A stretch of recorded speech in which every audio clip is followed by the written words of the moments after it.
From JBS Studios in Greater New York, this is the JBS News Update with Teisha Bader. I'm Teisha Bader with the JBS News Update for Wednesday, February the 14th, 2018. Israel police said last night that there is sufficient evidence to indict Israeli Prime Minister Benjamin Netanyahu. They published their recommendation to indict the Prime Minister for fraud, breach of trust, and bribery. This follows two 14-month-long investigations into two separate cases. The first alleges that the Prime Minister illegally received money and gifts in return for promoting legislation and business ventures. The second case relates to coverage of the Prime Minister in Israel's leading paper, Yediot Aharonot.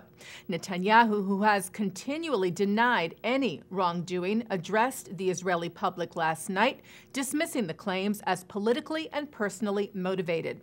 He said, "I am sure, as I always have been, that the truth will come to light and nothing will come of this." Israel's Attorney General Avichai Mandelblit will ultimately decide whether or not to actually indict the Prime Minister. When asked about what the U.S. administration had to say of the possible indictment, State Department spokeswoman Heather Nauert told a press briefing yesterday that the United States has a very strong relationship not only with Prime Minister Benjamin Netanyahu, but also the Israeli government. And referring directly to the indictment recommendation, Nauert said, "We're certainly aware of it, but we consider it to be an internal Israeli matter." 3 Palestinians were arrested outside the Samaria military court in the West Bank today. They were stopped at the security checkpoint and searched after raising the suspicion of Israeli officers. At least 2 of the suspects were found to have pipe bombs hidden on them. They were taken for questioning, and the explosives were defused by IDF sappers. Today's incident follows a similar one at the same location yesterday. U.S. Ambassador to the United Nations Nikki Haley addressed the UN Security Council today during a briefing on the situation in Syria, where she responded to the Iranian drone that was launched from Syria into Israel this past weekend, for which Israel retaliated, striking several Iranian and Syrian targets in Syria.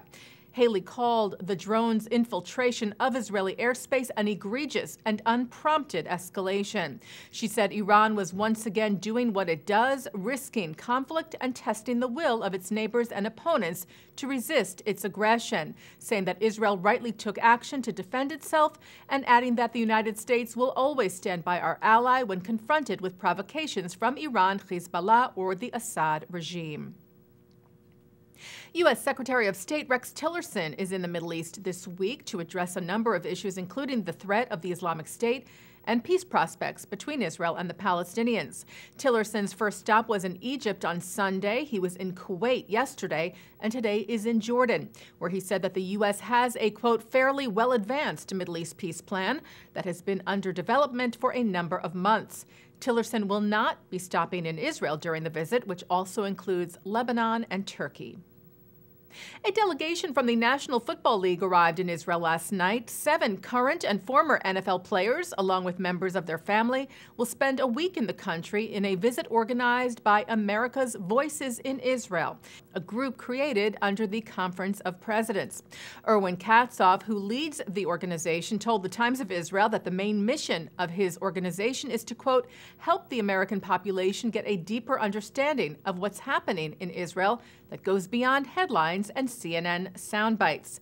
The group will visit such sites as the Dead Sea, Jerusalem's Western Wall, Jewish settlements in the West Bank, and also visit Syrian civilians being treated in Israel.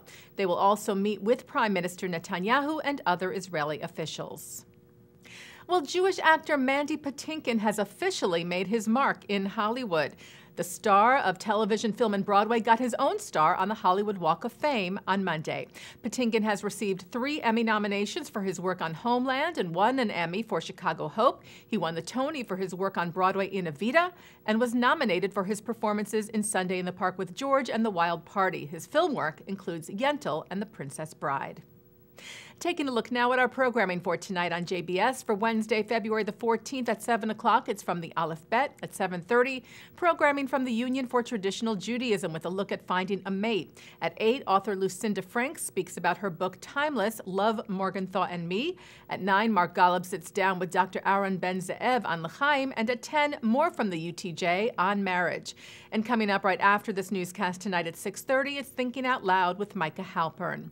And that's the JBS News Update for Wednesday, February the 14th, 2018. I'm Teisha Bader.